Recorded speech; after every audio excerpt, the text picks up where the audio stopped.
Yes, please. Dana, hello. Kyla.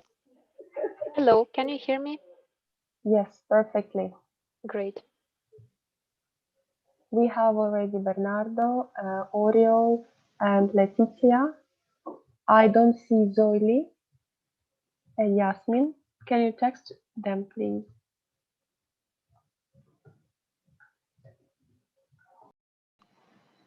Yes, I can text them. I'm just trying to fix some problems with the headphones. But okay, thank you so much. Yes.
Hello, everyone who just joined.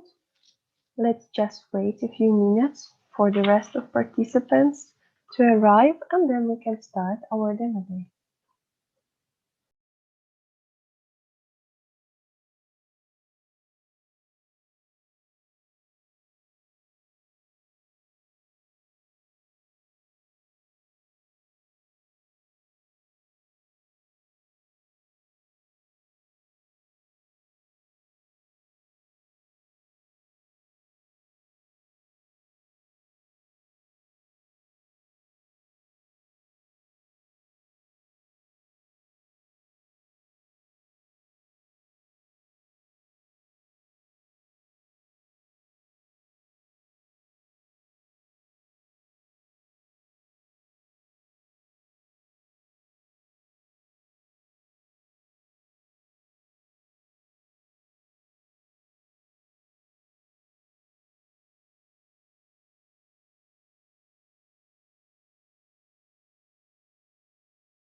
Okay, we can just wait a few more minutes. We are waiting for our jury member to arrive.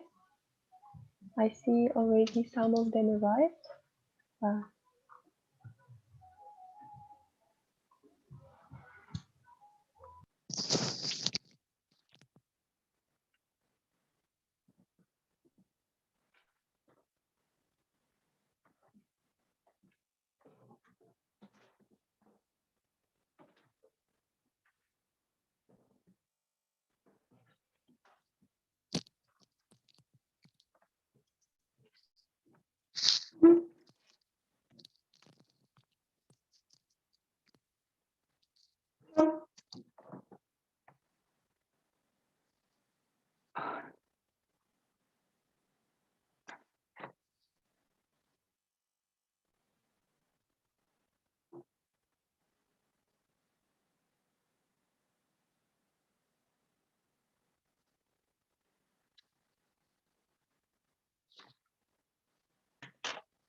Okay, so we can start our event. I welcome everyone on the second Eustartgees Demo Day, and I will give a word to our colleague, the team member of X23, Dana. She will be a moderator for today's event. So Dana, the floor is yours.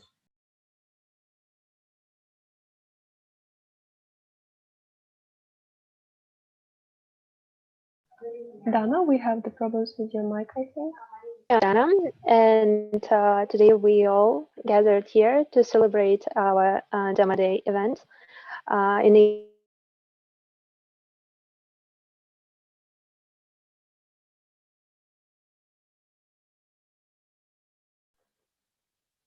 Hello. Can you hear? Hi Dana, yes, try please your mic again. Sorry, some technical issues with internet, I believe.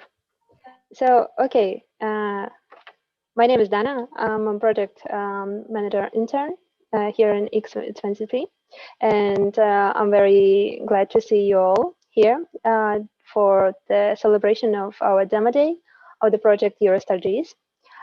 Today we are gonna hear from three brave ladies, three brave entrepreneurs, Zoe, Yasmin, and Leticia.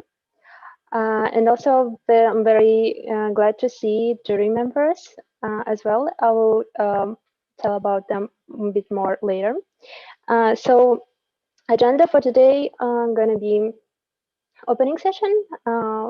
We'll tell you a bit more about our micropreneurs. We'll give the floor for them as well. Then we'll have small voting time and also video regarding our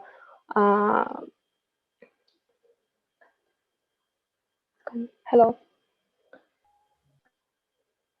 prepared video. Sorry, some technical issues. So I will pass the floor to Davide to tell a bit more about the project.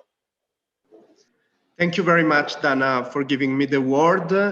So we'll just introduce briefly Eustartgees. That is a co-founded program that aims to support people with migrants and refugees background all over the Europe in order to build their entrepreneurial skills and in the end to start up their business. Eustartgees is a project that is ongoing simultaneously in Italy, Spain, Finland, and Austria, and started the last 2019. In all the project implementation, we had the big issue of the COVID pandemic. We are now in the last months of implementation of the project, but we can already announce that despite the pandemic, we have managed to successfully complete the path of many boys and girls all over the Europe that believed in our project. And this is very successful for us. Today, indeed, we are here to celebrate the Demo Day. What is the Demo Day? The Demo Day is a moment where our successful students present their business idea publicly. So this is an important moment, both because it's the result of a journey for our students, and also because it's the first small step for the realization of the dream of these people. In any case, for what concerns Eustartgees, what allowed us also to came out from this very difficult situation, also in the implementation of the project, was the motivation of our students. And so for us, it's already a successful experience, also before celebrating the Demo Days. From my point of view, the courage of these girls and of the students who decided to try to build up their business also in this very difficult situation is a great win. That's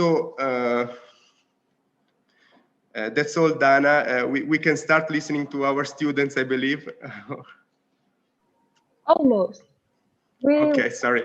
Firstly, to introduce our jury members. Dana, try. Okay. Yes. Thank you, Davida. Thank you, Anastasia. I would like to give a word to our jury members and tell a bit more about them. First one is Emily Humber from Germany. Emily, the floor is yours, please. Hi guys, yeah, thanks for the invitation to join the demo day today. I'm excited to hear the pitches, and so I'm as Dana said, from Germany. I'm from Singa in Stuttgart, and what we do here is quite similar to what you guys have been doing with Eustartgees. So we support migrant and refugee entrepreneurs in building up their own businesses. And as part of Singa, we're part of an international network that supports exactly that and looks into rethinking integration in the sense of looking into opportunities and seeing how our societies can develop in the future. And yes, I'm happy to be here and excited to see the pitches. Thank you, Emily. The second jury member is our partner in Eustartgees, is Oriol Lopez. He's based in Spain, and I would like to give him a microphone. Okay, thank you very much for the invitation as well. It's quite exciting to be in other to other partners demo days. We have also implemented 4 batches in Spain together with Bernardo. And it's quite exciting as well to hear the students pitching and be part of the jury for this day. Thank you very much. Thanks a lot, Ariel. And one more jury member is Bernardo, as you mentioned. Bernardo is from Spain. He is also one of our partners. Bernardo, please tell us more.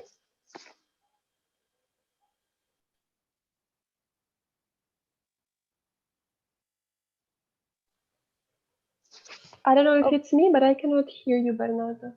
Me neither.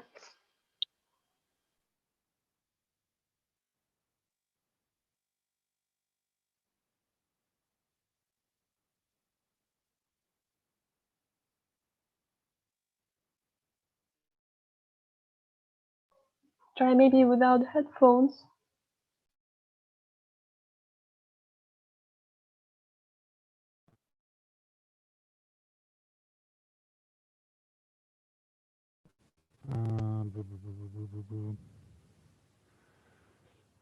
I hear someone. I hear Bernardo as well, yes. Yeah, now you can hear me now? Yes. Yes. Okay, thank you. As I was saying, it is difficult so it's always a pleasure to listen to entrepreneurs.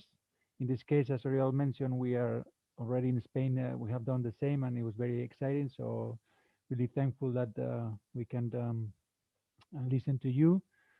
Don't be intimidated by so many juries. We are just here to hear and help you and maybe give you advice if needed, but you don't need it. You already have good mentors and a good program. So really looking forward to hearing you. Thanks a lot, Bernardo, and thanks to all our jury members.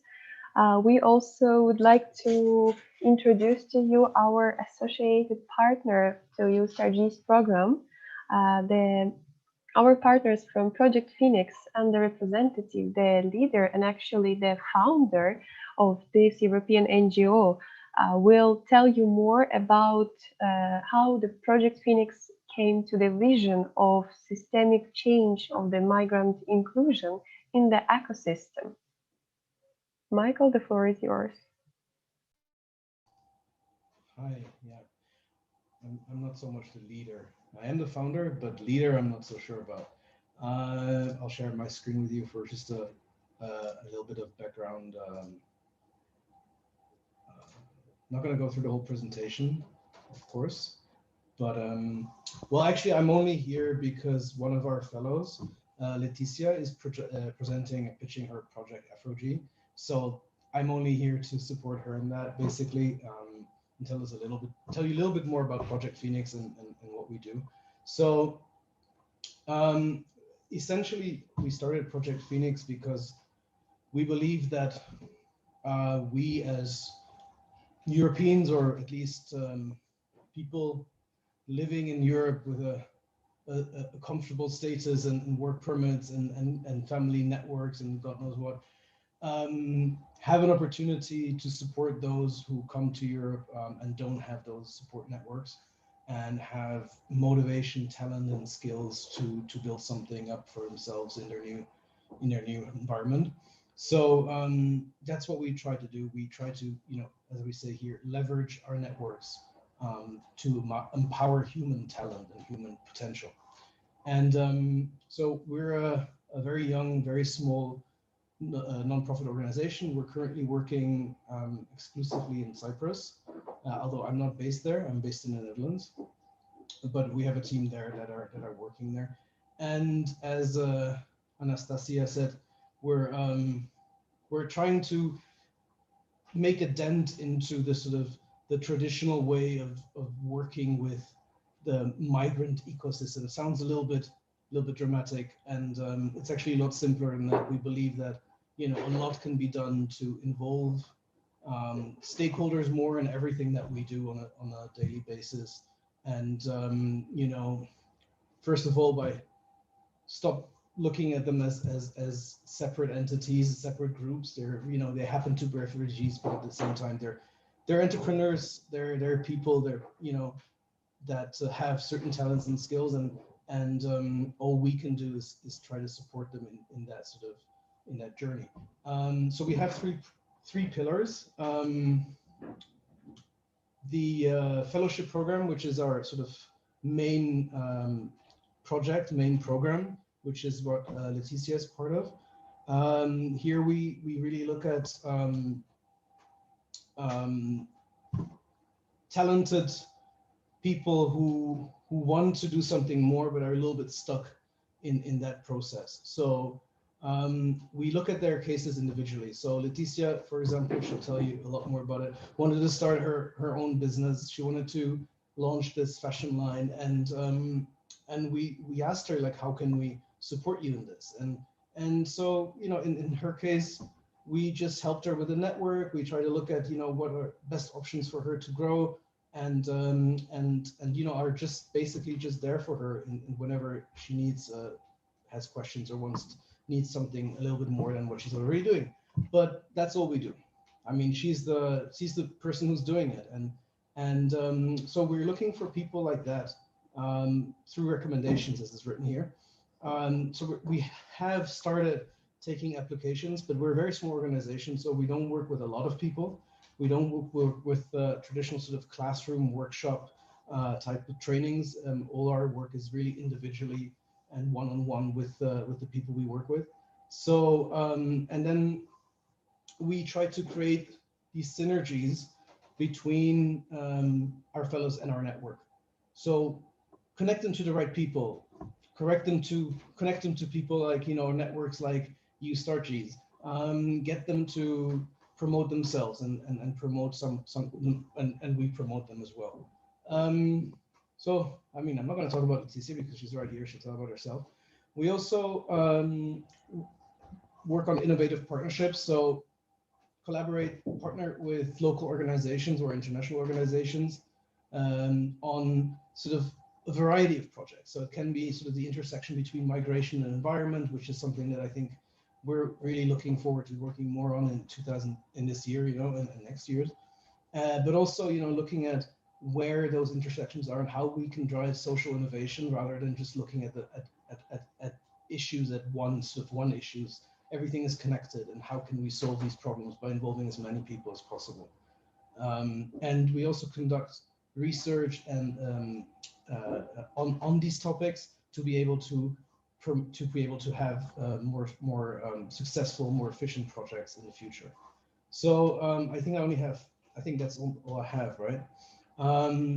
But I just wanted to introduce Leticia. Essentially, the most important thing for us is driving this social innovation, and we're trying to set up a space in Cyprus in this year, in the next few months, actual physical space, where fellows like Leticia will be able to work from, will be able to sell also their products if they want to, but also use it as their own office space. It will be really a space that we co-create with them and try to listen as much as possible to their wishes and create something together. So, hopefully that will be launched in the next few months when, COVID also allows for that to happen. We have a lot of partners. These are not all the partners. We've worked on small projects with them and bigger projects with them, but we're really always looking for these partnerships, and we're always trying to see how we can also complement other people's projects and try to give our point of view to their endeavors and everything. Yeah, I'm not going to go through the whole team. So if anyone's interested in reaching out, I know already a few people here. I know Oriol. We still have to work on something together, but I think this Eustartgees is the ideal platform for that to get involved with us as well. If you know fellows, if you know people who need this kind of support, we also can do this now virtually. There's a lot of potential there, and also try to figure out who else is doing this, and maybe we can partner on help supporting our fellows or entrepreneurs together. That's what I'm really hoping to get from this. So thank you very much, and well, good luck to the pitchers. Thank you. Thanks a lot, Michael. I also shared in the chat their website. So in case someone would like to get in touch, just contact them. Here are all the immediate contacts. All right, the Facebook as well. Thank you very much. Yes, perfect. And I would like to present our next speaker. Actually, the other very interesting and important initiative, the UK's leading entrepreneurship foundation, the Centre for Entrepreneurs. And we will hear more about this initiative from Matt Smith. Thanks, and good afternoon, everyone. I'm Matt Smith. I'm the Director of Policy and Research at the Centre for Entrepreneurs. We're a UK-based entrepreneurship foundation. We conduct research, build communities, and can run a few programs directly supporting entrepreneurs. We first became interested in refugee entrepreneurship as a topic in 2017.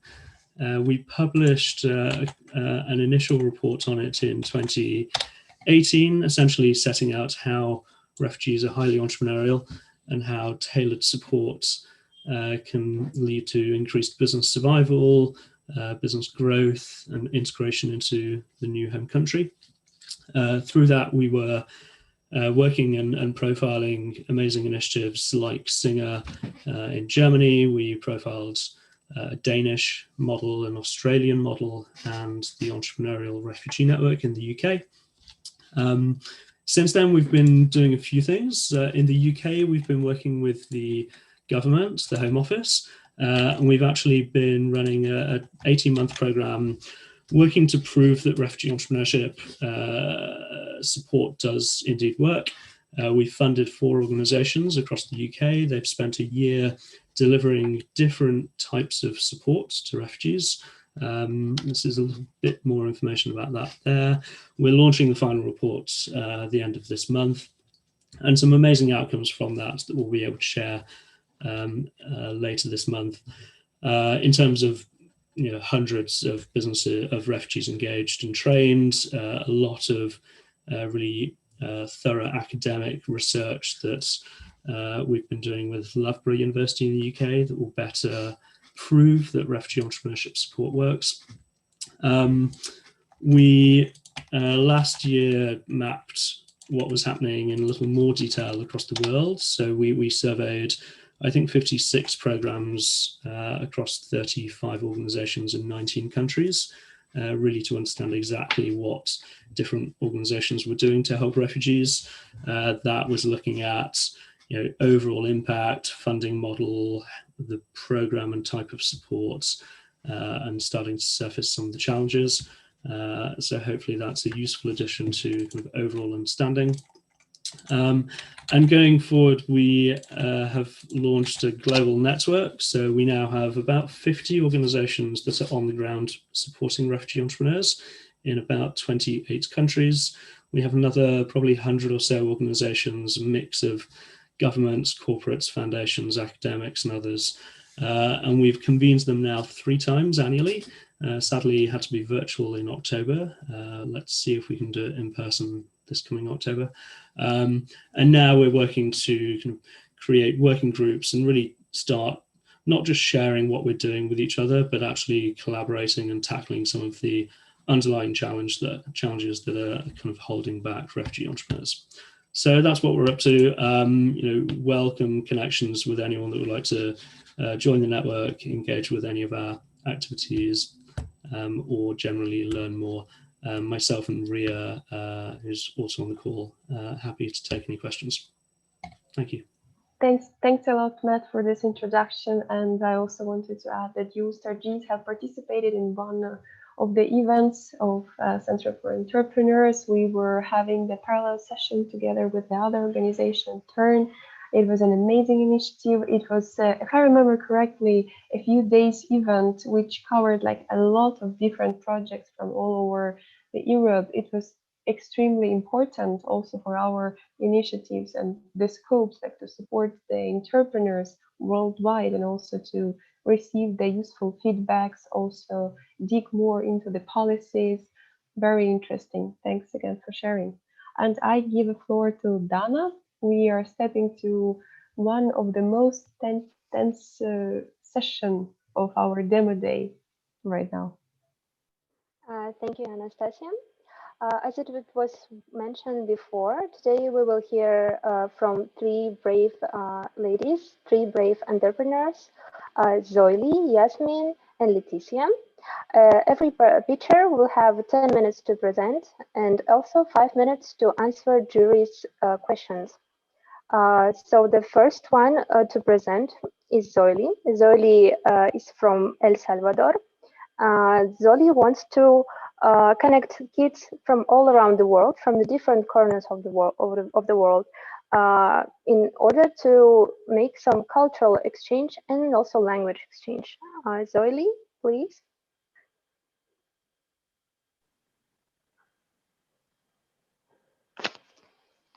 Hi. Hi, everyone. Thank you for this time. And I'm Zoili, and I'm very happy to present to you my idea. But first time, I would like to say, in the month of the women, I would like to dedicate this presentation to all women entrepreneurs, dreamers, and warriors, and especially for my sister-in-law who passed away 1 week ago, Lourdes.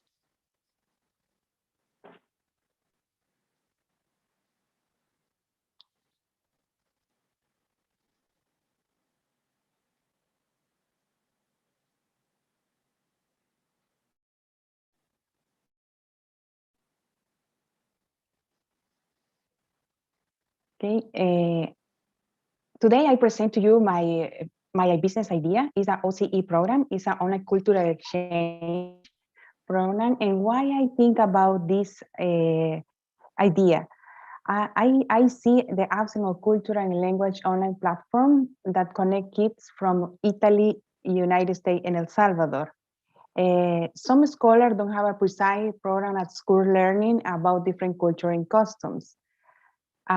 Kids are experiencing anxiety and stress on language classes at school. And how can I resolve those problems? Development in an online platform will help people to learn language and explore the world in culture in an informal way. And the student experiences dual exchange as a foreign student and as a representative by his own culture. And also, the more important thing, the kids improve their social skills to get new friends and to get new connection around the world. About the product, OCE is an online cultural exchange program that provides an alternative way to learn and explore different cultures and language. This platform helps the kids to create multicultural exchange between peers from El Salvador, United States, and Italy. This idea came after a friendly conversation with the parents of elementary and middle grade scholars in 2020. And this year, 2021, is the year of the research of the market, and see already system programs, analyze the best practice, and create the business plan. On 2022 is the year of the implementation, and we'll do the piloting in Italy for a market product validation. If you know, this time is a hard time for everyone around the world because we have a COVID-19, a pandemic, and we have a lot of travel restrictions, and our kids need a digital solutions for a language and a cultural exchange integral development. And this time, most of the kids studying at home, and they discover and explore the world about in the different their own devices. And this is a great opportunity to create a platform to help to see and learn about another culture and language. About the target market, I have two different channels, like business to business and business to client. Business to business is like the schools at Italy, United States, and El Salvador, and also the travel agencies, the educational agencies, and the cultural exchange organizations. In business to client, we have the student in elementary and middle school from 7 to 14 years old, and also their parents and teachers. I have the side of the market is a higher educational market, and the project to grow to 2020 to 2025 is more than $35 billion. And we have a potential user in Italy, more than 11 million. And I start to that target market here in Italy. When the program is growing up, I have another potential user in Europe. Is more than 20 million potential user. Can I discover my online platform? How about my direct competitors? My direct competitors, we also have 4 direct competitors, and they also have a different kind of physical exchange program, and the kids need to travel around the world, and most of them are in Europe, in Central America, Guatemala, Costa Rica, and some of them in United States. About my business model, I have 2 different channels, business to business, and we have the periodical payment based on the contract, bartering contract also, referral exchange, and for the business for clients, I will have the subscription fee, referral fee, and advertising fee. And thank you for listening this afternoon. I'm Soily, and I'm on a mission to reimagine education and unlock every student potential. Previously, I worked in El Salvador in the banking for over 15 years, like a brand manager at Citibank, and a specialist service model in sales in Banco Azul.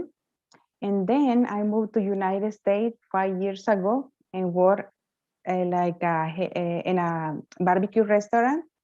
And now 6 months, I've been here in Italy for 6 months, and I'm founder of OCE, the Online Cultural Exchange and Educational Technology Company that provide different online service. I like and love to working with grateful and motivate people. And this is my personal information.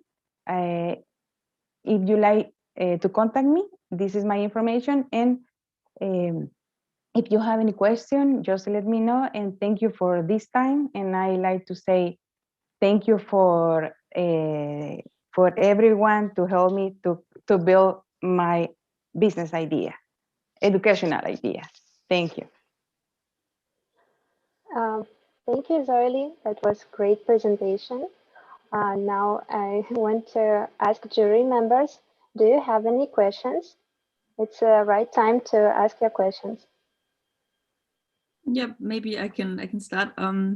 Thanks for the presentation. Really nice, and I like the fact that you're trying to bring different cultures together, and maybe using this time especially to even without the physical interaction, being able to bring students together and find new formats of learning.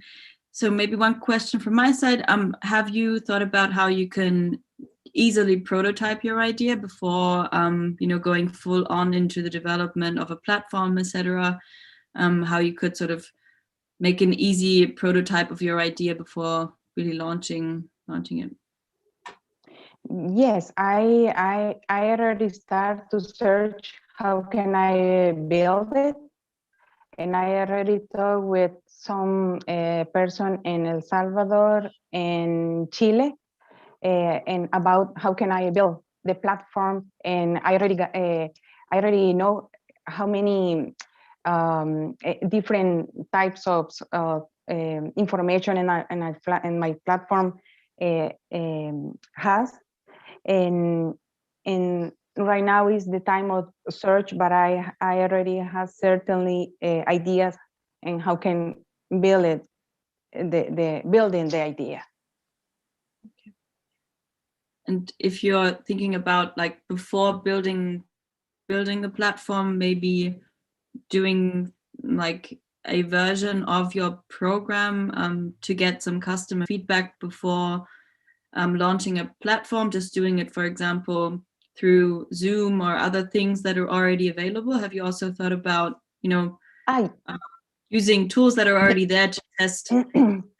Yes, of course. Yes, yeah, it's very important to implement the Zoom and the other platform, because they is a easy way to communicate for everyone.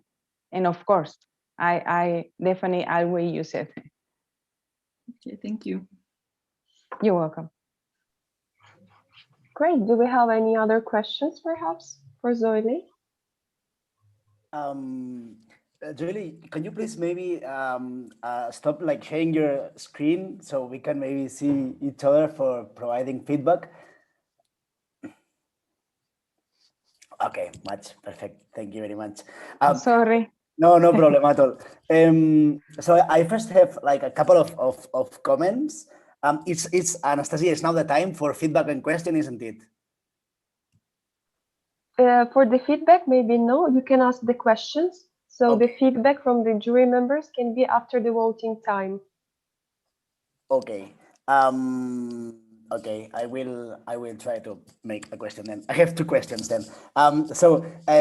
You have been like one of the mantras of your presentation was like language and culture exchange, no? But there was a point that you said that it was an experience, no? And this reminded me when I was a kid that we exchanged letters with the people in Kosovo, no? And it was like a very, meaningful moment, no? When you received this letter and you could send the letter to these kids in the schools and this kind of things, no? So the question is, have you thought about giving more power to or more presence to this experience thing throughout your project? Instead of focusing on building the platform, like no, I'm providing an experience for kids to exchange language and culture, but the experience thing for kids, I think, is very powerful. I don't know if that was a question, but maybe a feedback. And the question then is, what have you learned at Eustartgees? Okay, but the first time is a good question, because somebody already asked me about that, about remember when was a child, I did too, write letters. And this idea was created talking with their parents for my children here in Italy. And I hear from them, they like to have a connection for people, because I'm arrived here and I'm from El Salvador. I speak Spanish, and also I'm stay 5 years in United States, and I learn English. And also I hear the people in Florida, the same thing. And I think it's a good idea to create something, an informal way for help the kids to connect and know about other culture, like we did many years ago by the letters, but this is a digital solutions. And how can I, the second question is about what have you learned at Eustartgees? Why, you know, what does yes, the experience? Yeah, for the Eustartgees, I learned about everybody need to be disciplined about if we have an idea, we can development, but we need time to do it and focus and open their eyes and hear another suggestions to build. And if I have an idea to constructions, but I'm 45 years old, but I have David and Dana is more younger than me, obviously, but they got new things. And for me, I haven't experienced, but they are a fresh people, and they can teach me how can I build an idea and be and do my dream come true, because for me this is a dream come true. Thank you. Gracias, Zoili. De nada. Thank you, thank you. So if we don't have any other questions from our jury members, we can step to our next speaker. Thank you, Zoili, for a nice presentation. And it takes a lot of courage actually to present your idea to the public. So thank you for this. Our next speaker will be Yasmin Patricia, and she was also one of the beneficiaries of Eustartgees program.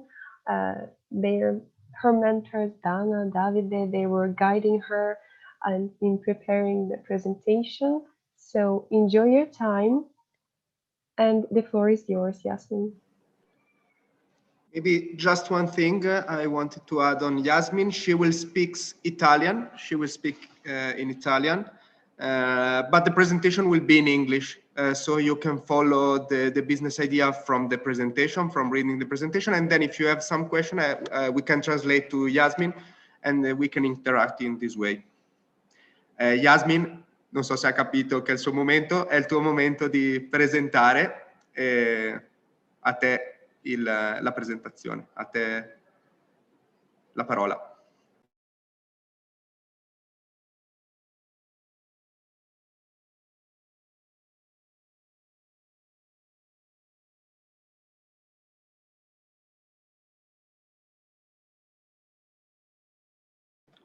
Attiva l'audio per cortesia, Yasmin.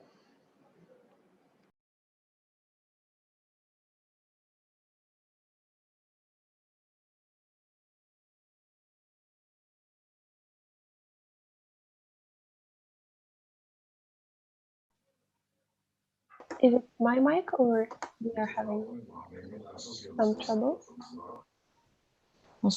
Mi sentite? Sì. Aspetta, è che vorrei condividere la condivisione dello schermo. È già condivisa, Yasmin. Aspetti, ok. Io mi scuso prima di tutto perché non parlo inglese. Il mio nome è Yasmin Patricia Ayala Lara e sono dal Salvador. Yasmin, oggi... prova a mettere lo schermo intero dal tasto che c'è in alto, quello lì. Sì, sì. Adesso va bene? Non ancora? No? Oh mamma. Aspetta che arriva. Aspetta. Ma va bene anche così, secondo me si vede comunque. Non facciamo le problemi. Yasmin, vai pure, tranquilla. No, puoi parlare in spagnolo se vuoi, perché almeno 2 dei giurati sono spagnoli, quindi... Ah, come volete, o italiano o spagnolo, per me è uguale. Forse spagnolo è meglio perché così i giurati capiscono direttamente. Ok, ok. Ahora, como ya dije, mi nombre es Yasmin Patricia. Vengo a hablarles de mi cultura gastronómica y vengo a hablarles de Sabor Latino. Sabor Latino es un pequeño restaurante donde pueden encontrar platos típicos, sea salvadoreños y sea mexicanos. Pienso que cualquiera de ustedes alguna vez han gustado un taco o han gustado una pupusa. En Italia, tacos y pupusas existen, pero hay diferentes problemas que hemos encontrado, por ejemplo, que hay muchos locales tradicionales donde donde se pueden gustar los platos típicos tradicionales, sea salvadoreños, sea mexicanos, pero que no siguen las recetas originales. Luego, especialmente los puestos donde venden pupusas, no ofrecen platos de calidad. Luego encontramos los restaurantes mexicanos que son de buen estándar, pero que no incluyen la cocina salvadoreña. ¿Qué queremos solucionar? Queremos servir platos tradicionales que representen nuestra cultura, que representen El Salvador, que representen el México, los platos verdaderos, aquellos que vienen preparados con excelentes productos de calidad, y todos nuestros productos verán preparados artesanalmente. ¿Por qué cocina mexicana y cocina salvadoreña? Porque Scorri la la cocina... presentazione, Yasmin, scusami, scorri la presentazione, se no non ti seguono in inglese. Siamo fermi sulla slide problems. Ah, scusami, No, io riesco a figurati. seguirla, ma non... No, va bene, grazie. Così va Adesso bene. va bene? Adesso sei su solution, perfetto. Ah, scusate, ma ho fatto un casino. Allora, ¿por qué la cocina salvadoreña junto con la cocina mexicana? Porque en Italia la cocina mexicana es ya conocida por muchos y pensamos utilizar este método de que es una cocina ya conocida, uniéndolo para así hacer conocer también nuestra cocina. Sabor Latino es un pequeño restaurante, como ya dije, vamos a utilizar un nuevo estilo de restauración que se está usando mucho en Italia, que es el accessible cool, que es todo orientado prácticamente a platos rápidos, platos hechos, pero con calidad. Luego nosotros también pensamos servir sea a diferentes bares, restaurantes, sea para un piccolo break, sea para una pausa pranzo. Y los productos que nos pasaremos, los principales serán tacos y pupusas. Yo crecí en un pequeño restaurante que tenía mi familia en El Salvador, pero desgraciadamente en el 2006 han tenido que cerrarlo. En el 2007 yo me transferí en Italia, donde, como todo latinoamericano, busqué mi cultura, busqué mis productos culinarios, que pero viendo la oportunidad de que no eran los que representan realmente en mi cultura, dije, ahora es el momento, yo puedo montar un restaurante en Milán. Pero luego yo tengo 2 hijos y cuando ellos nacieron, esta idea la dejé un momento aparte porque obviamente no me lo podía permitir, pero en el 2021 conocí a Eustartgees y otra vez se encendió la lamparita y dije, ahora es el momento, y así siguiendo todos los todo el curso y todo lo que hemos realizado, pudimos realizar el business plan. ¿Por qué es el momento justo ahorita para abrir un restaurante en Italia? ¿Por qué es el momento que Italia está abriendo las puertas a la cocina étnica? ¿Por qué en estos momentos comer un plato a casa es importantísimo? ¿Y por qué no hacer un viaje a través de un plato a casa? Y tengo que decir que los tacos y las pupusas son ideales para el delivery, entonces nosotros queremos basarnos en eso, de llevar nuestros platos directamente a casa, sea de un latinoamericano, sea de un italiano, sea de quien sea, y con el caldo ahora del poder de compras, todos buscamos platos que sean de calidad, pero que sean accesibles a todos. ¿A quién queremos llegar? Queremos llegar a personas centroamericanas, queremos llegar a estudiantes, queremos llegar a trabajadores, a todas las personas que quieran gustar un plato típico que represente la cultura latinoamericana. Piensen que en Italia es el tercer país en Europa en lo que lleva la restauración. En Italia hay 184.587 restaurantes y de estos 22.608 son restaurantes étnicos que han subido en los últimos 5 años de un 40% y el giro de market es de 700 millones de euros. En Italia existen 351.457 personas centroamericanas que viven en Italia. De estos, pero, 78.825 todos viven a Milano. Y en el 2019 se registró el crecimiento ¿cómo se dice?, de soluciones para pedir asilo político y esto quiere decir que la comunidad latina está en crecimiento.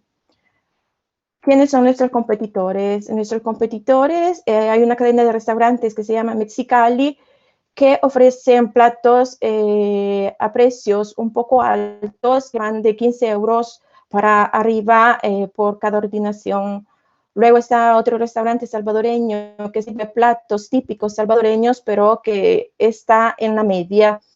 Luego están diferentes pupuserías, por ejemplo, está la pupusería Don Nelson, donde sirven pupusas que van de 1,50 € para arriba, y luego esta pupusería Karina, que pero ha cambiado gestión y ahora sirven solamente platos italianos.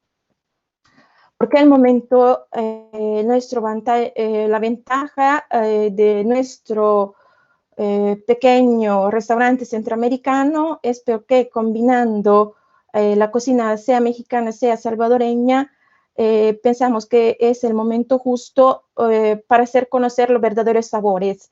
La tradición de hacer conocer los ingredientes con los que en realidad vienen preparados estos platos, y por eso nos posicionaremos como un pequeño restaurante, pero que serviremos gastronomía con el mejor servicio, con los mejores productos, y así ganaremos poco a poco nuestra reputación.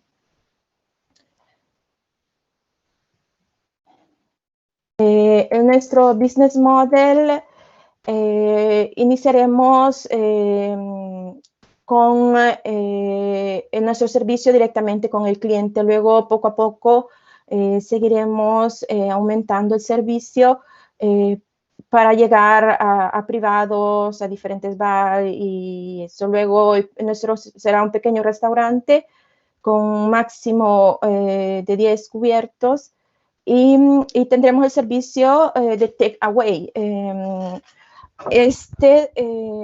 Pero no tenemos el servicio en la mesa.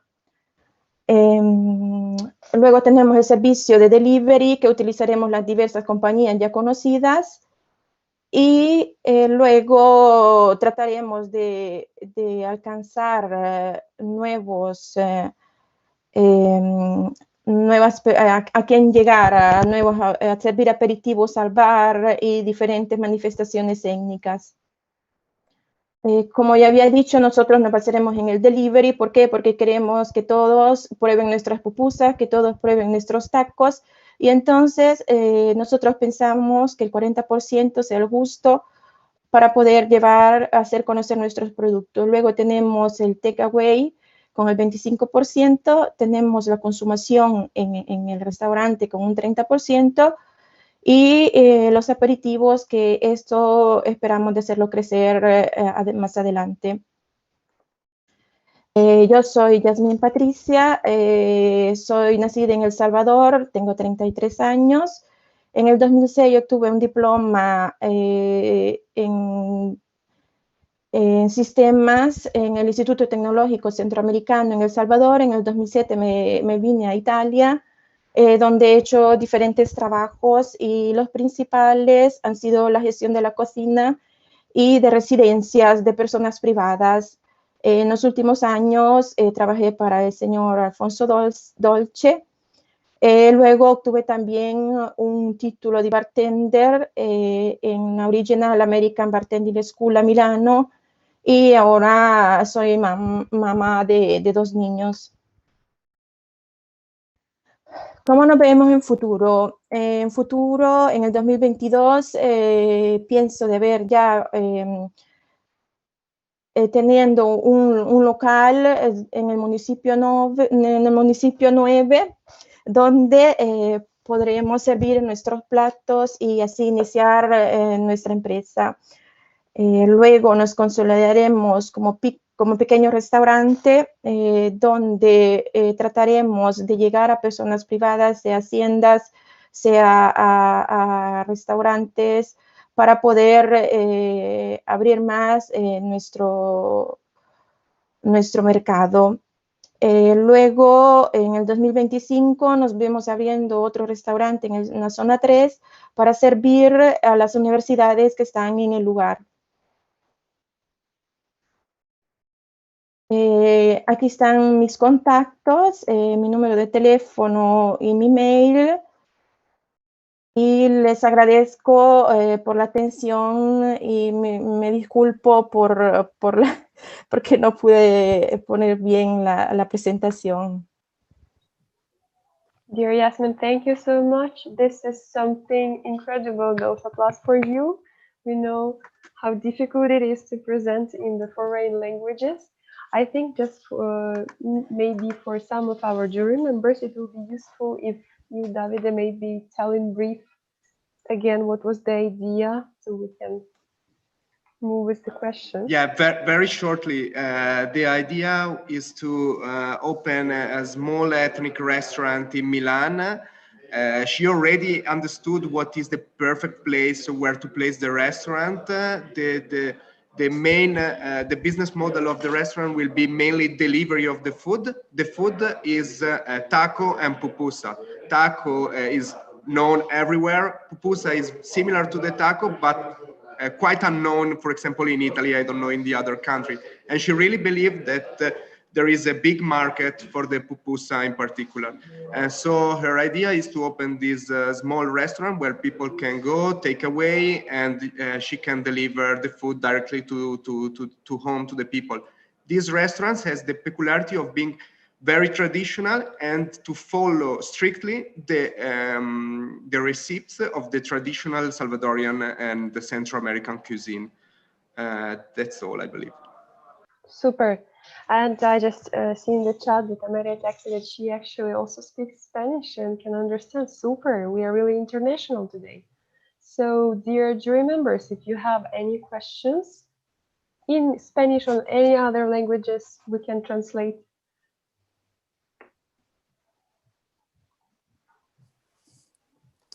I can start. Yasmín, muchas gracias por la presentación. A quick comment, ¿vale? I really enjoyed the market fit. Me gustó mucho cómo implementaste el proyecto en el marco italiano, ¿no? En el marco concretamente de Milán. ¿No? Esto me gustó muchísimo porque a veces es como, no, quiero montar un restaurante salvadoreño tal cual en Milán. Y es en plan, es que no me va a cuadrar. Pero como lo presentaste de decir, no, pues he visto el marco, ¿no? Quién está en este sitio, cómo está funcionando toda la historia, ¿no?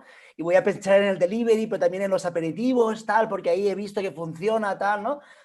Como este market fit y esta implementación en el tejido donde estás viviendo, me pareció súper interesante. David, please do book for the next meeting of Eustartgees, the last one, or maybe the next project, a table so we can do the meeting. We will celebrate there. Yes. Okay. Luckily, he acompañado bastantes proyectos gastronómicos, ¿no? A mí me gusta comer, entonces he probado arepas, pupusas, he probado como un poco de todo.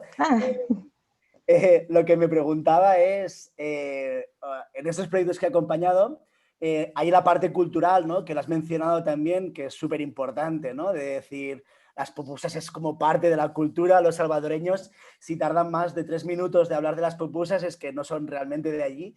Entonces, ¿cómo recoges? La pregunta es, ¿cómo recoges esta parte cultural, ¿no? Dentro de este espacio que estás ideando, ¿no? The cultural approach in your restaurant, in your proposal. Prácticamente, si tú encuentras, como decías, un salvadoreño, para un salvadoreño lo reconoces porque come pupusas, un mexicano lo reconoces porque come tacos. Entonces nosotros pensamos llegar a esto, ¿no? De las personas centroamericanas, y como hoy representamos tantas etnias, y nosotros pensamos nuestro local orientarlo a eso, un pequeño local donde a la entrada tú puedes encontrar ya la cultura que te representa un cuadro, que te representa un plato, que te representa hasta el mantel que está sobre la mesa, que te representa el vaso que tú dices, este es Centroamérica, este es El Salvador, este es México, porque es así, la cultura latina por una pequeña cosa la reconoces, la puedes reconocer hasta por un simple dibujo, y eso queremos llegar representando cada parte de nuestro restaurante, que digan, aquí no estamos en Italia, aquí estamos en Centroamérica, estamos comiendo tacos mexicanos, estamos comiendo en El Salvador, y eso es lo que queremos, llegar escogiendo nuestros proveedores, los mejores productos, para así obtener mejores resultados, porque existen ya productos, pero que los resultados en realidad no son los esperados. ¿Por qué? Porque no son productos que en realidad representan nuestra cultura, son productos que ya van, como te diría, ya son recetas distintas, no son recetas tradicionales, y entonces nosotros nos queremos basar en eso. Gracias. Thank you. Maybe it was in case to translate the question and the reply from Jasmine. David, maybe can you support? Yeah, okay. I understand a little bit of Spanish, so maybe Oriol, so you can contribute. The question was, you know, like how to, as pupusas is a very cultural thing, no? As food from Salvador, the question was how to integrate this cultural approach in the restaurant, no? And the answer was that since the very beginning, since you enter this restaurant, you can identify some items that are of the identity of Mexico and El Salvador, from pictures and photos, you know, the dishes, like a small Salvadorian place and Mexican place inside Milano, no? Okay, cool. And maybe someone else has any questions for Yasmin? Yo no tengo una pregunta, pero sí que tengo, quiero decir que me parece la idea muy brillante, porque luego traduciré later I will translate into English. Me parece la idea muy brillante porque todos conocemos restaurantes mexicanos, ¿no? Peruanos, argentinos, ¿no? Pero la comida de El Salvador se conoce poco, que yo creo que hay una oportunidad de mercado. Yo creo que Yasmín debería pensar como el de Kentucky, ¿no? Que montó el Kentucky Fried Chicken y y ahora ya es KFC en todo el mundo, ¿no? Es decir, que Mm. igual hay una oportunidad de hacerlo y expandirlo, ¿no? Que hay que empezar por Milán, pero que hay que tener ambición suficiente, ¿no? Porque yo no sé por qué en Madrid no voy a poder comer una de sus especialidades, ¿no? O sea que esto no me parece justo, ¿vale? Pero me ha gustado mucho la idea y creo que es muy interesante, ¿no? Por eso mismo que digo, porque realmente ha buscado la diferenciación en un mercado que parece saturado, porque está todo lleno de restaurantes, pero que siempre hay oportunidades, ¿no? O sea que enhorabuena, Yasmín, y nada, a ver cuando X23 me invita a ir a Milán y lo probamos. Gracias, bienvenidos. So I was saying that I think that it's a great opportunity for her as the food industry or the restaurant. It seems like a lot of competition, but I think that Central American food is not yet there, so there's a big opportunity. And I told her that she's to think very ambitiously like the guy of Kentucky Fried Chicken, you know, that he started in Kentucky, or even the Five Guys of the burgers, you know, and now they are all over the world, you know, and it's KFC, it's not Kentucky anymore, you know, so maybe there's an opportunity, and she can bring that to Madrid, and we can celebrate that in Madrid. And then I also said that maybe X23 invites me very, very soon to go to Milan and enjoy the food, you know. Hopefully, Bernardo, we also hope to be able to go to Milan as well and to enjoy some food and some freedom. I'm just saying, you know, some of these weeks I will get the vaccine and I will be ready, and you know, yes, just leaving it there. Just okay. Yeah, definitely, it's a deal. Agree. Grazie a tutti, grazie. Thank you. Thanks a lot, Yasmin. Thank you for your presentation. You did really great work. And now it's the time that we are going for our next speaker, Letizia. She, as Michael mentioned, is one of the Project Phoenix fellows, and she will tell you more about her business idea and her initiative. Letizia, the floor is yours. You can share your presentation as well.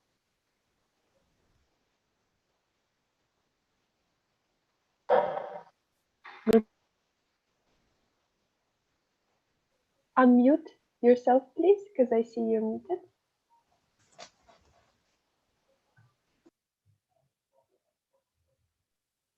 Hello. Hi, Letizia. Hello. Good evening, everyone. Please, I would like to ask Dana to help me to share my screen, if it's possible, please. Sorry, you want to share the presentation or you want... Yes, I would like to ask Dana to share my presentation because I had some problems with my phone. Sorry. Okay, just a second.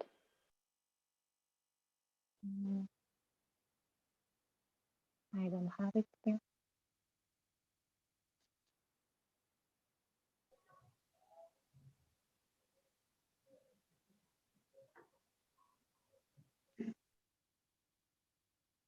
It's okay?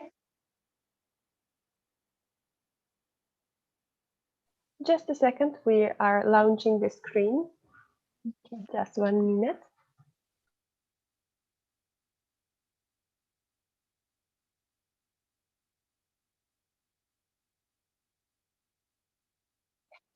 Thank you. My name is Chakuntingira Leticia. I am from Cameroon, and I'm the founder of Afrogy and fellow of Chinese project. Thank you for the invitation. My project is called Afrogy, which is the mix of Aphrodite and refugees. We create Afrogy to show the beauty that African refugee can bring here in Cyprus. And our vision is to be internationally recognized around the world as a refugee's brand, as an international item for every refugee, and also to bring the confidence in refugees around the world so that they will be able to show their performance, their talent, and feel home everywhere they are. And the problem we are facing here in Cyprus is that citizens do not really understand the meaning of refugees and their culture, their story, who they are, why are they here, and what they can bring as a positive thing. And there are also many refugees, because of what they are living here, they feel a lot of stress, and also other problem that we are facing in Aphrodite is the lack of funding from Aphrodite and the lack of real information about refugees through social media and all other and many other sites. Our solution is to design apparel that tells refugee stories. Of course, we decided to use t-shirt, hoodies, and different accessories according to the season. And of course, we use the African pattern because the story that we share are African stories. So I decided to use African pattern on the board, which is the European textile.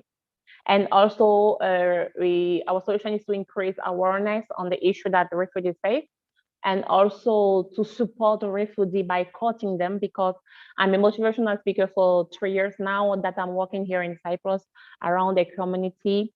And we believe that if we bring them more coaching, to believe in them, to start to bring their mind up, yeah, there can be a big plus for the next Cyprus and around the world, wherever they are.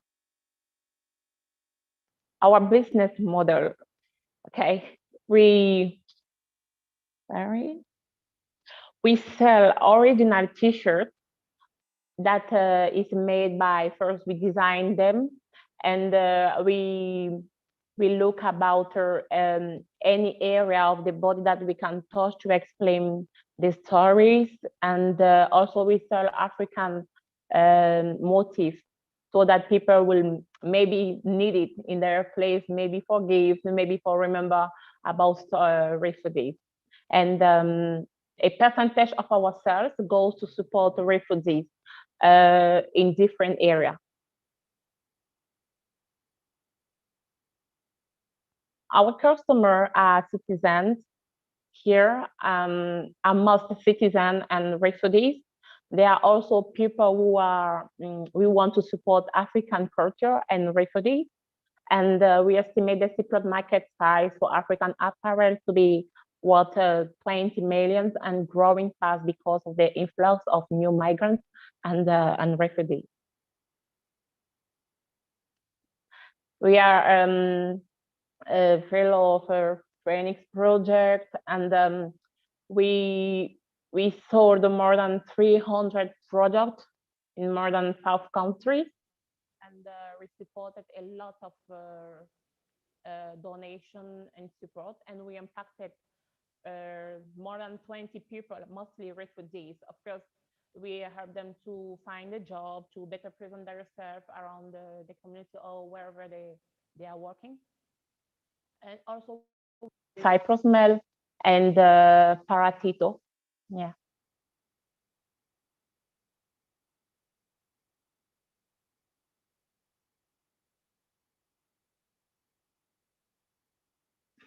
Please, Dana, can you move on?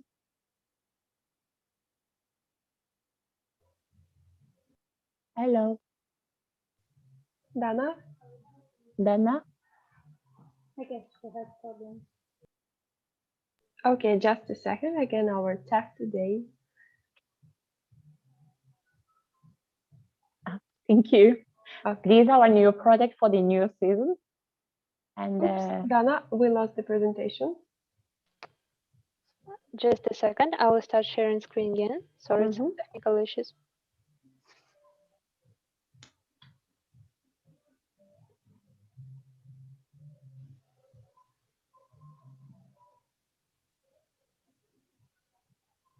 Perfect.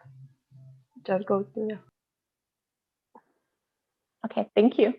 This is our new project for this season. Through this project, we try to modernize our traditional way to tie our hair or to wear different bracelets. And we tried also to make it with the African pattern so that people will feel more close to African things. Yeah. Yes, our team is content of recognized refugee, videography experience, and design experience, me. The marketing experience, which is only from the Phoenix project, which we have a 5 years experience. We have advisor with previous startup experience from Phoenix project, and serving experience by me, and still is more 10 years experience, which is me as well. We decided to create Afro-G now because of the great misunderstanding about refugees. Why do they decide to survive? Why are they here? And we wanted to make integration, because here their integration becomes very, very difficult because of this misunderstanding. And also refugees are not showing what they can bring, which talent they have, which skills they have, because of how society are looking at them. They are frustrated and they feel like they are not human.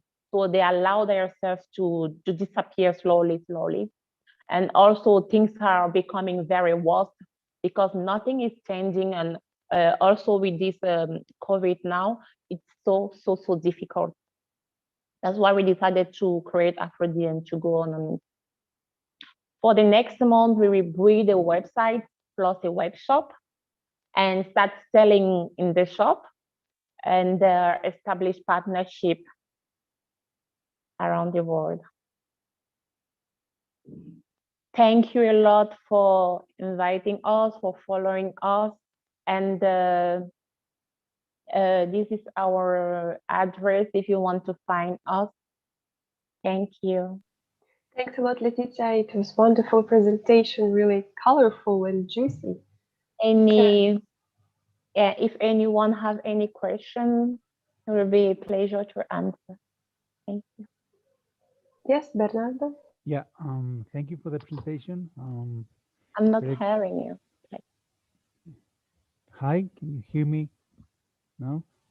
Hello? She's not hearing me. Hello? Letizia, do you hear him? Because we hear Bernardo. No, she's not. Yes, I'm listening now. Okay, Letizia. Now I was saying thank you for the presentation. Great idea. Thank you. Very colorful and powerful. Thank you. I'm not sure how do you calculate it, but the margin 40%. Can you explain what this margin is? Where did you get it to understand more about the business model? What we sell?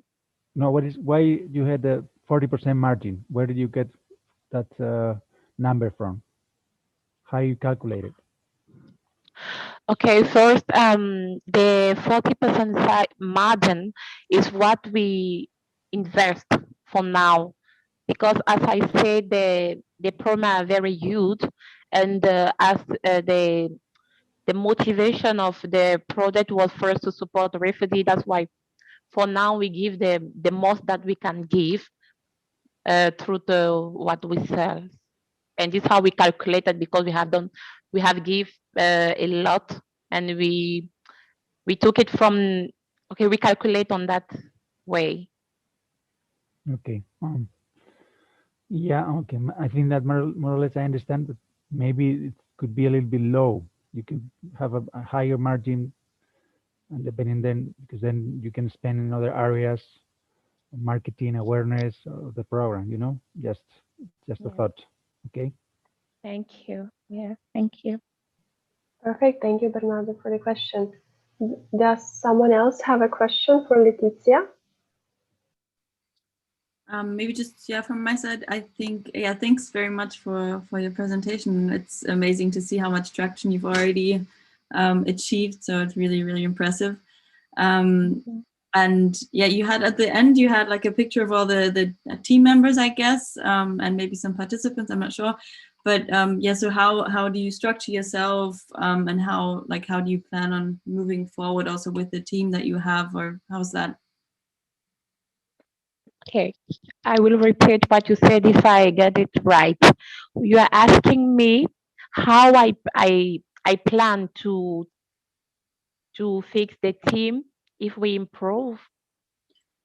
Not if you improve, but just in general, like, are you right now by yourself and you just have people supporting you every now and then, or do you have already like a fixed team that you work with to develop everything? No, for now I'm still alone, and I have people who support me. Phoenix project for now. Okay, thanks. Thank you. Maybe you have some people listening right now who are motivated to join. Exactly. That was really inspiring, Letizia. We really enjoyed your presentation. Do we have some other questions, perhaps? Last comment. I really enjoyed this project. I mean, I know some similar projects on different countries. In Greece, they have this PICPA camp project that is similar. They build bags from safe jackets that arrive in Lesbos. And also here in Spain, there's the OMCOP that is a very similar project. That you might maybe get in touch with them.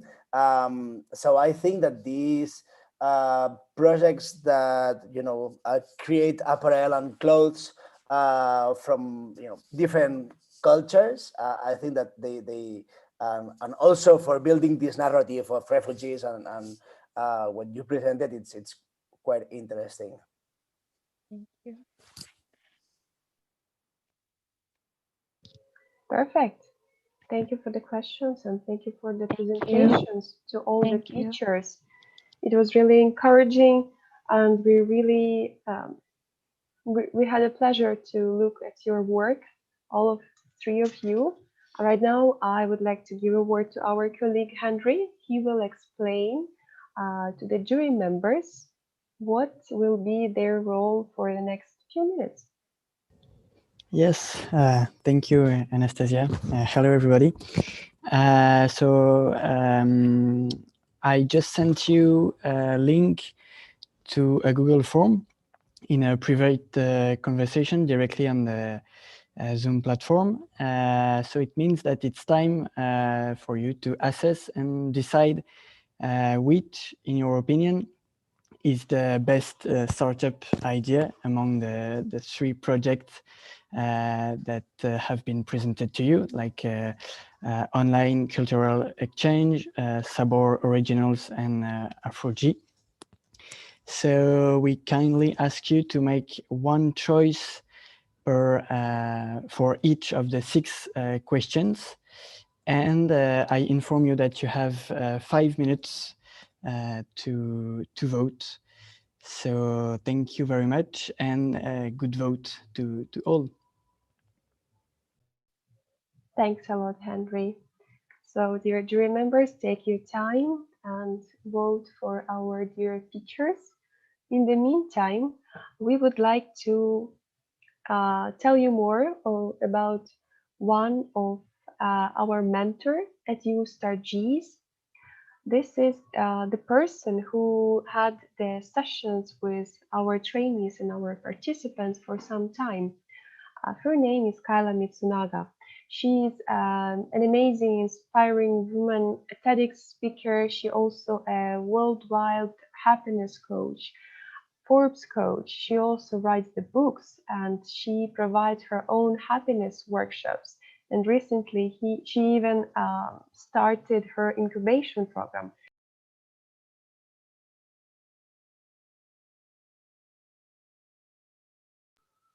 And I have to say that we are also partner of the incubation program.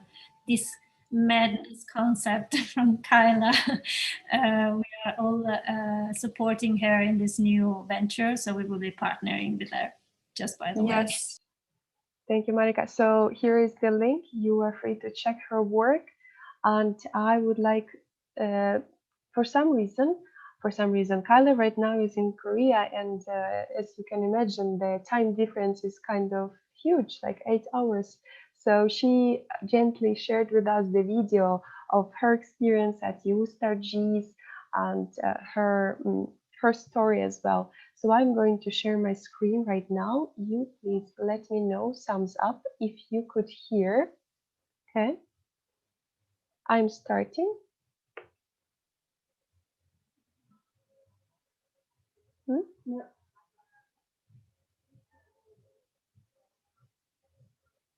No, I don't hear it. No. I see. Okay. Just a second. Sorry.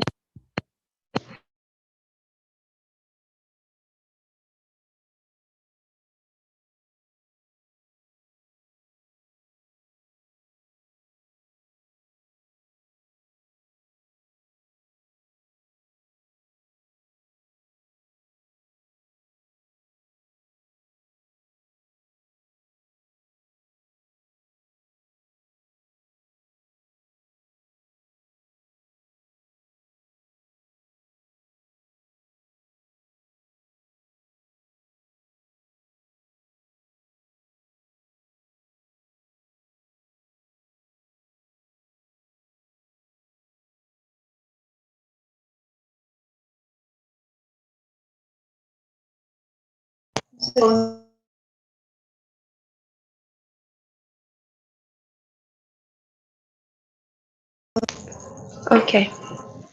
We are ready to launch.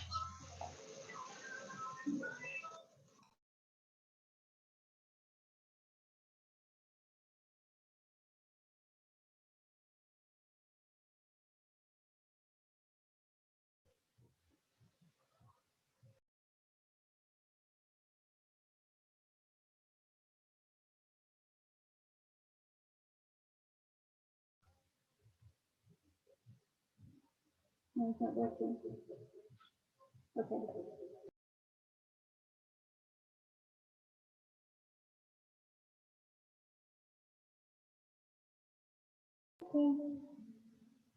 Okay, we're launching the video.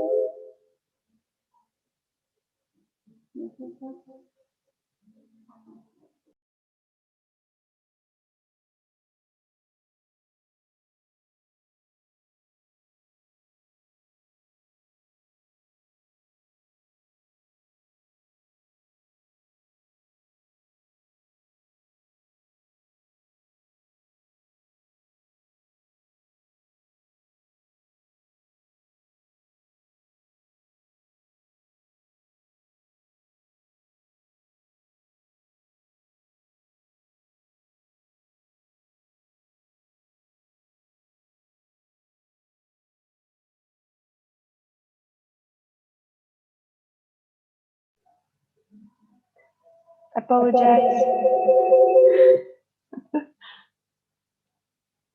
Apologize, we're having some tech issues, but in the meantime, all the jury members can finalize their voting forms, reading really carefully the questions.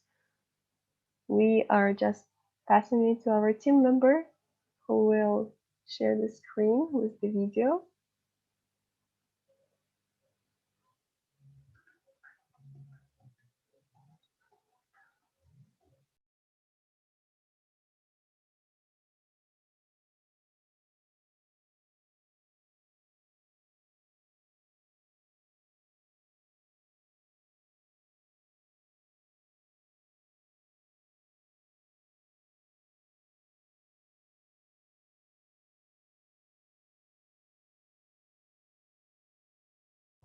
Okay, in the meantime, we are still facing a few technical issues with Kyla's video. I think we can move forward to the Brave Entrepreneur series. And here I would like to give a word to our another team member, Carolina Ochoa. Caro, the floor is yours. Hello, I'm Carolina. Thank you, Anastasia. It's really nice to be here with you all. While we wait to discover the best Brave Eustartgees idea, I would like to show to you more about our Brave Entrepreneurs series. I will share my screen as well. Hope this works.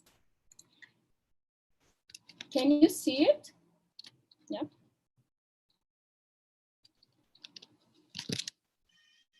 Can you see my screen?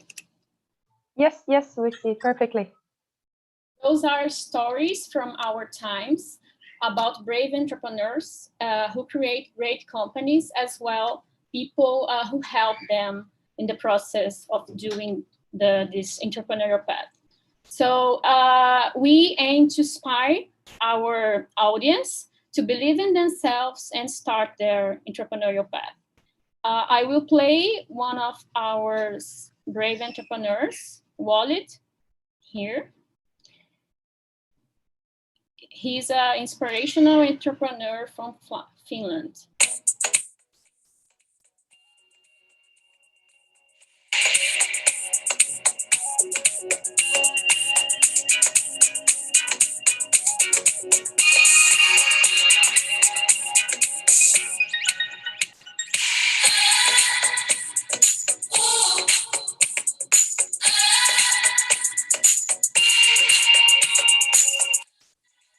Hey everyone, my name is Walid.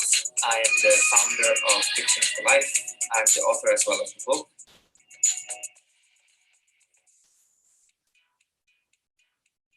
In my company, I am mostly doing consultancy, coaching, masterclasses, and lectures in universities. So I have a very different target group because my topic is pitching, storytelling, presentation skills, and selling.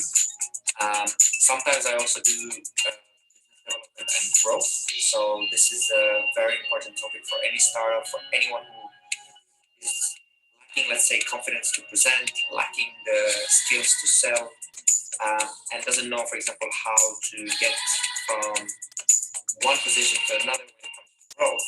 So if you're a company and you want to grow via sales, that's one thing. And if you're a startup, you want to raise funding, that's another. If you're an ambassador and you have a big project you want to pitch to presidents or to very important people, then you need to have the right persuasion skills and right negotiation skills as well. So that's what I do.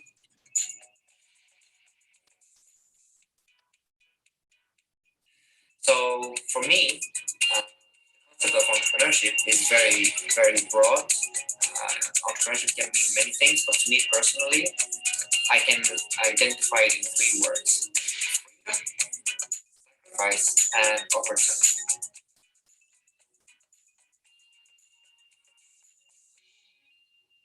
Freedom to me means that I work to do something that I love. Like if I don't feel it, if I don't enjoy it, it's not freedom. It means that I'm in prison to do a job. That's not me.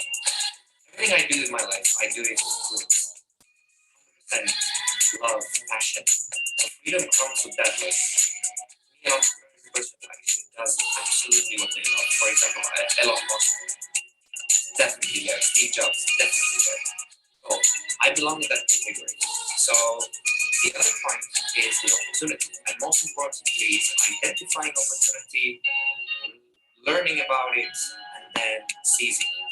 And that's a very, very big step. I mean, this is entrepreneurship. Like the final outcome is seizing the opportunity. And the middle part about the sacrifice, it's everything you put into the first one, which is the first part, which is the freedom, and to get to the opportunity. You put a lot of time to learn, put a lot of time to and effort to kind of get, maybe build a team, maybe get a scale, maybe find a customer, maybe find an investor. The sacrifice is there. You take time from everything else. You may take time from family, you may take time from friends, you may take time from fun things while you're working on something very important.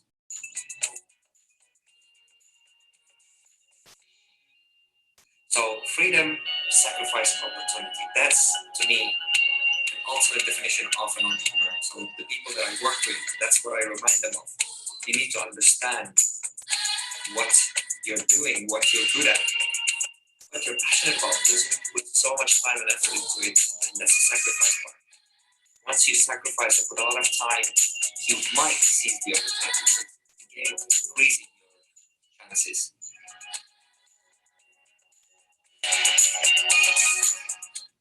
And the best resource in all of this is you as a person or you as a collective group. So the biggest advice I can give any entrepreneur is to take care of yourself. Your health, your mind, your body, your team, your efforts, your knowledge, sanity, your everything. I mean, you need to take care of yourself first. You need to learn. You need to spend every day kind of trying to tackle the problems you have. You are the most important resource in your life.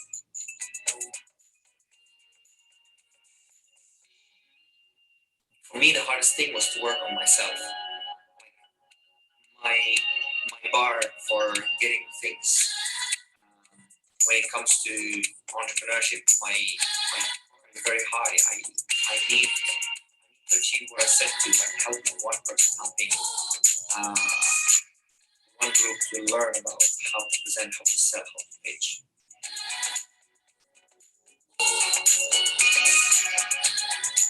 All right, so this is me. My name is Eustartgees.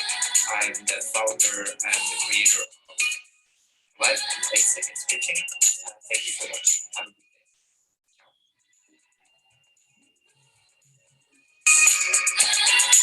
day.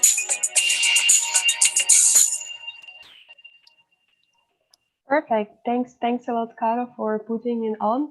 Just a couple of words about the Brave Entrepreneurs series. Those are the series of interviews that we have provided at our Eustartgees program. We had the podcast as well as the videos you could see right now. We scoped those migrapreneurs who were brave enough to start their initiatives, and we are trying to share this knowledge, share their activities all across our networks and channels. So in case you know any entrepreneur who would like also to be a part of our series, we would be really happy also to have their contribution as well.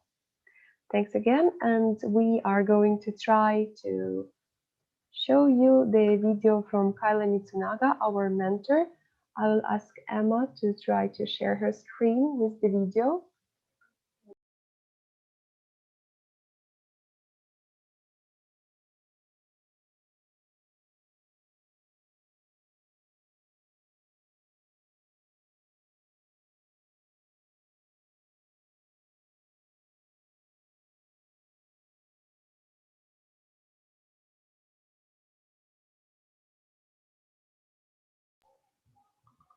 Okay, in the meantime, I would like to inform you that we are almost ready with the final results. So we are going to share it just in a few minutes.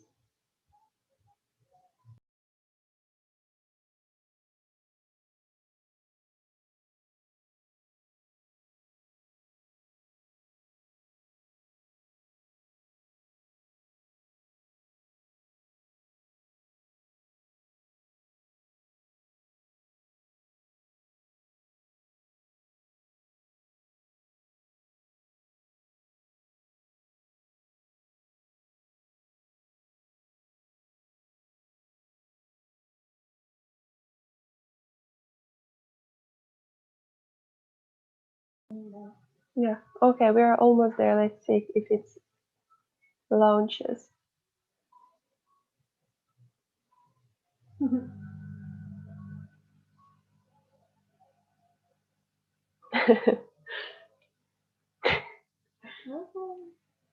Okay, today our tech just doesn't want to collaborate. No, it's not working. Okay, that's fine. We will share this video then later afterwards.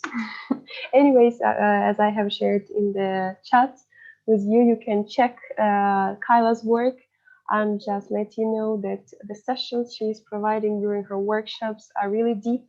She is working on facing your fears, facing your limits, your belief limits. So during the session with Kyla, you have the opportunity to dig deeper, to understand what's unholding you from your success, from starting your initiative.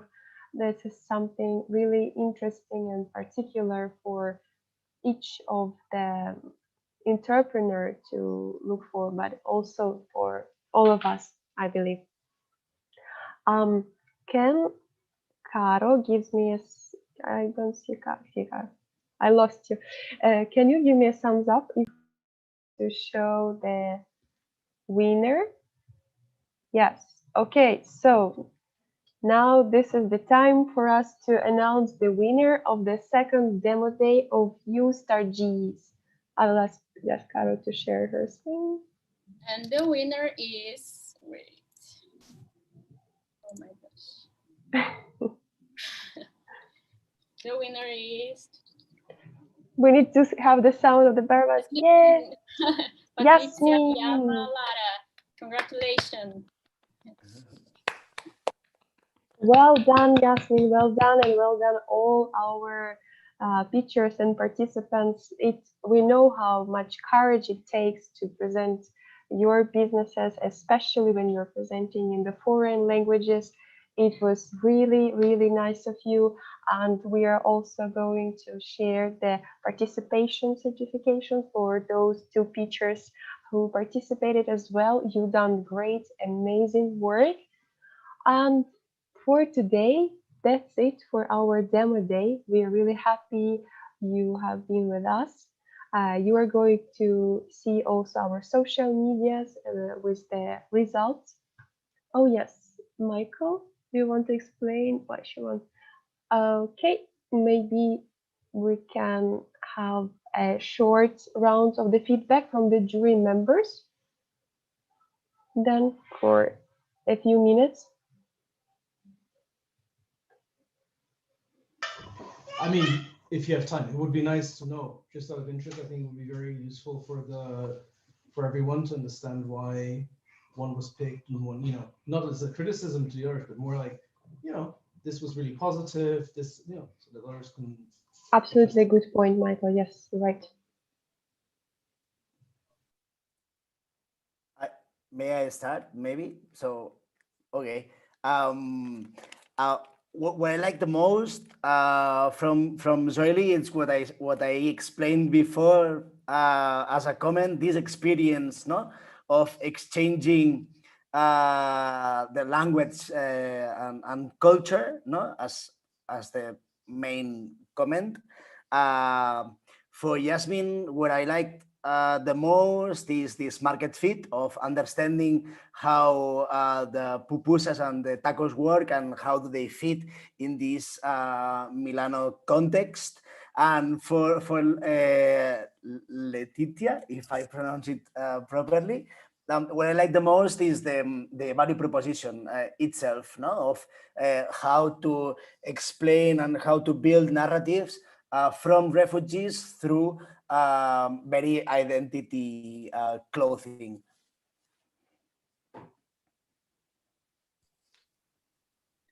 Yeah, maybe I can continue from my side.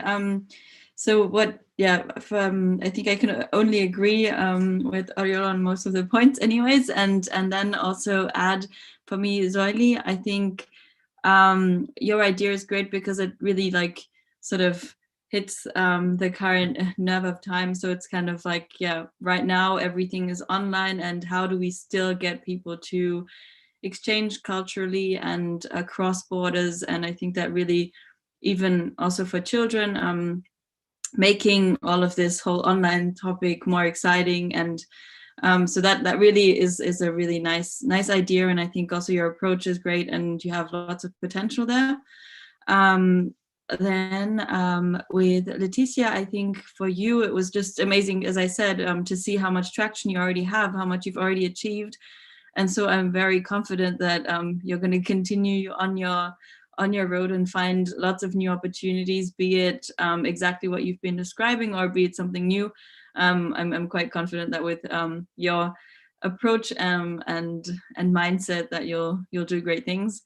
And then with Jasmine, yeah, I'm also very impressed, especially with how on the one hand, how well you've analyzed sort of this local market. And I think especially like in the market that you're going to go into, you have lots of potential. And I liked also this topic of that you said, okay, the aperitivo, like you want to go into that because that's something so Italian, but you're going in with like, the El Salvadorian flavors. And I'm excited to see, how open-minded everyone in Milan is going to be to accepting that into their aperitivo. But it's something that I think maybe even you could use as your first approach to go into the market, because it's something you can access quite easily without already having your, your restaurant. You could even start with that. So I'm really excited to hear more about how your business develops. And yeah, thank you guys.